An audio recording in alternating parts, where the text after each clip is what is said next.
El pasado 18 de junio, el submarino Titán, que se dirigía hacia los restos del Titanic a 4.000 metros de profundidad en el Atlántico Norte, perdió el contacto con el resto del mundo, iniciándose una frenética búsqueda para poder encontrar a sus tripulantes. Pocos días después se descubrirían restos de este submarino que a todas luces indicaban que había implosionado. Soy Sebastián Ortiz y el día de hoy vamos a ver qué podría haber sucedido con este submarino, qué rol juega la presión y cuáles podrían haber sido las causas que llevaron a esta implosión que mató de manera instantánea a sus tripulantes. Por cierto, para quienes pudiesen preguntarse por qué tengo un cuello y por qué tengo una gasa en la cabeza, sufrí un pequeño accidente practicando deporte, el cual por suerte no tuvo mayores consecuencias. De lo contrario no estaría grabando este video. Y hecha esta aclaración, adelante.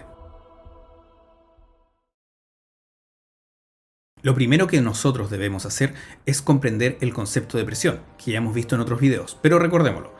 La presión corresponde a la fuerza que se realiza por unidad de área, es decir, yo tengo una superficie sobre la cual se aplica una fuerza.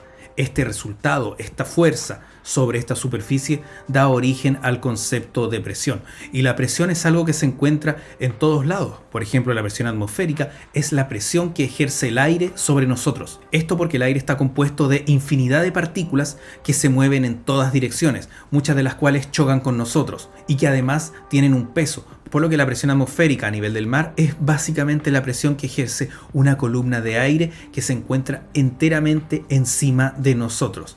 ¿Cuál es el valor de la presión atmosférica? Aproximadamente 101.000 pascal. Es decir, sobre una superficie de 1 metro cuadrado se aplica una fuerza equivalente a 10 toneladas. Pero, ¿por qué nosotros no nos damos cuenta de eso? Muy simple, porque nuestro cuerpo también tiene una presión interna, producto del movimiento de la sangre, producto de nuestras funciones celulares, una presión que es equivalente a la presión en el exterior, es decir, sobre la superficie de nuestro cuerpo tenemos una presión atmosférica externa que se equipara a la presión interna de nuestro organismo, dando como resultado que nuestro cuerpo siente una presión neta igual a cero. Esto porque si yo tengo dos fuerzas actuando en direcciones opuestas sobre un objeto, voy a tener una presión neta sobre la superficie de dicho objeto. Y es aquí donde comienzan los problemas de nuestro submarino. Cuando nos sumergimos en el agua, además de la presión que ejerce todo el aire que se encuentra en la atmósfera inmediatamente por sobre nosotros, debemos sumar la presión producida por el peso del agua que se encuentra también encima de nosotros. Por lo que a medida que nos vamos sumergiendo, la presión sobre nosotros comienza a aumentar y lo hace de manera mucho más rápida. Esto porque la densidad del agua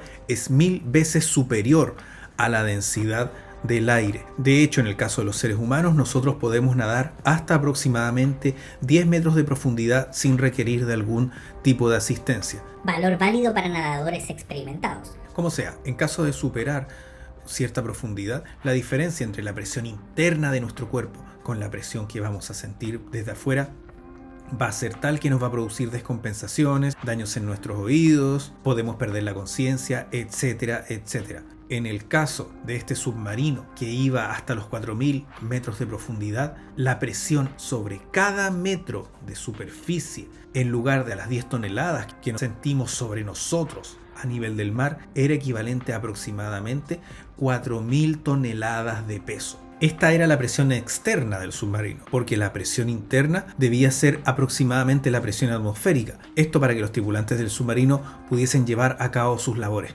Por lo tanto, mientras en el interior teníamos una presión de 1 atmósfera, que es la unidad de la presión atmosférica a nivel del mar, en el exterior existía una presión de 400 atmósferas, es decir, la presión neta que sentía cada metro cuadrado de la superficie del submarino era de 399 atmósferas, por lo que el material con el cual se encontraba revestido debía tener una enorme tolerancia a altas presiones. Todos los materiales tienen una presión sobre la cual no pueden resistir y se rompen. Una hoja de papel soportará presiones muy bajas antes de romperse, mientras que una placa de titanio podrá soportar presiones extremadamente altas. Sin embargo, estas presiones extremadamente altas hacen que los materiales tengan que encontrarse en perfectas condiciones, ya que una mínima rotura podría producir una fractura completa del material, siendo aplastado el objeto producto de la presión externa, lo que se conoce como una implosión. Es decir, un objeto, en lugar de destruirse y liberarse en todas direcciones como ocurre con las explosiones, se contrae siendo aplastado por el medio que lo rodea. Esto fue lo que pasó con el submarino. Fue aplastado por el mar que lo rodeaba a esta presión de 4.000 toneladas por metro cuadrado. Evento que, de haberse producido, ocurrió en menos de un segundo, por lo que los tripulantes murieron aplastados sin siquiera darse cuenta de lo que les estaba sucediendo. Ahora bien, vale la pena preguntarnos por qué este submarino, que no realizaba este viaje por primera vez, sufrió este fatal accidente. La clave parece haber estado en el material con el cual se construyó el revestimiento de este submarino. Los submarinos que se construyen para sumergirse a grandes profundidades suelen tener revestimientos de titanio, porque el titanio es un material que puede soportar presiones realmente extremas sin romperse. Ahora, ¿qué es lo que sucede con esto? El titanio es un material elástico que puede adaptarse para poder soportar dichas presiones. Sin embargo, el revestimiento del titán no era únicamente de titanio, sino que era una aleación que combinaba titanio con fibra de carbono. La fibra de carbono, a diferencia del titanio, es mucho más inelástica, por lo que en lugar de adaptarse a estas presiones, suele mantenerse rígida. Estos comportamientos distintos podrían haber provocado lo que se conoce como la pérdida de integridad de este material. Y al perder integridad, la tolerancia a presiones ya no es la misma a lo largo de todo el material. Esto es vital en el caso del revestimiento de esta aleación de titanio con fibra de carbono, porque si el material pierde integridad, podría darse que algunas regiones disminuyeran su tolerancia a altas presiones, provocándose una fractura y una rotura que destrozaría el submarino, insisto, en una fracción de segundos. Esta tragedia nos muestra la importancia de la ciencia de materiales, porque una combinación errónea de distintos tipos de materiales puede tener resultados fatales. En contextos mucho más cotidianos, el mundo está lleno, por ejemplo,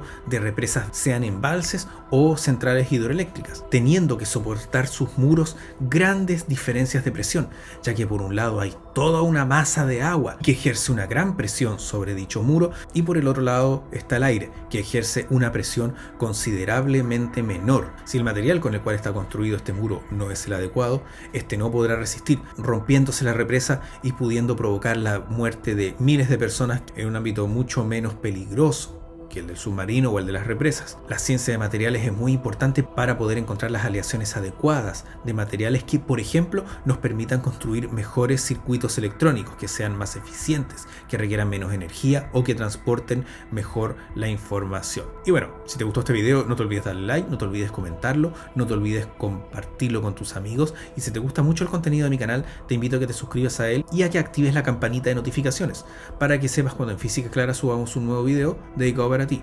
Y también te invito a seguirme en mis redes sociales en Facebook e Instagram. Y bueno, esperando que la próxima vez que nos veamos ya no tenga este cuello ni esta gasa, hasta la próxima.